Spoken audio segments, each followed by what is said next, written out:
In the year 2019, there was an old abandoned house on the outskirts of Chicago, USA. People said that something lived inside that house, something that never came out, but never let anyone who entered leave alive. People called it the Whispering House, because in the silence of the night, whispers could be heard coming from inside. Many families tried to live there, but they ran away within just a few days. Some said they saw words written on the walls in blood, and some claimed they saw a girl sitting on the staircase at midnight. The scariest part was that those who escaped never spoke openly about that house again. It was as if someone had forced them to stay silent. To uncover this mystery, a paranormal team decided to investigate the house. The team had 3 members: Mark, the leader, Lisa, who could sense spirits, and Daniel, who recorded everything on camera. This was their most dangerous mission so far. They decided to enter the house at 2 a.m. because it was believed that this was the time when spirits were most active. When they arrived, lightning flashed across the sky. The air was so cold that breathing felt difficult.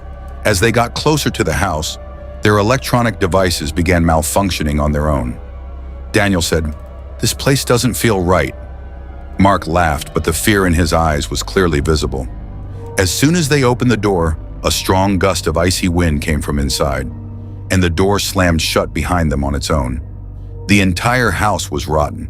There were black marks on the walls as if someone had scratched them with their nails. Suddenly, Lisa stopped.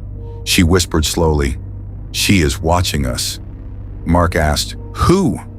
Lisa pointed toward the upper floor. The team slowly moved forward. Every step echoed through the wooden floor. Suddenly, a door slammed shut loudly. Daniel panicked. "That can't be the wind." Then a woman's voice came from somewhere. "Leave." Mark tried to sound brave and said, "We are here to help." They turned on the spirit box. Strange noises started coming from the machine. Suddenly, a clear voice said, "Mark, why did you come back?" Mark's face turned pale. Daniel asked, "You've been here before?" After a few moments of silence, Mark said, "When I was 10 years old, I lived here." At that moment, the sound of someone running came from upstairs. Lisa began to tremble. "It's the same girl. She is very angry." Tears filled Mark's eyes. "A girl died here. Everyone said I pushed her, but it was an accident." As soon as he said this, all the lights in the house went out. In the darkness, Daniel's camera captured a tall shadow with glowing red eyes. Suddenly, Lisa rose into the air. Her voice changed. "You didn't tell the truth," Mark shouted. "I didn't do it on purpose." Then a little girl appeared behind him. Her face was covered in blood. "You pushed me and ran away." Mark started crying. "I was scared. I came back, but no one was there." The girl said, "I was already dead." Suddenly, the whole house began to shake. Blood started dripping from the walls. The shadow slowly moved toward Mark. "Now you will not escape." Daniel tried to run, but his path suddenly got blocked. Doors began slamming shut on their own. The camera fell. In the last footage, Mark was seen being dragged into the darkness, and Lisa's screams could be heard. After that, all 3 of them disappeared. But the story did not end there. A few weeks later, a new paranormal team went to the same house.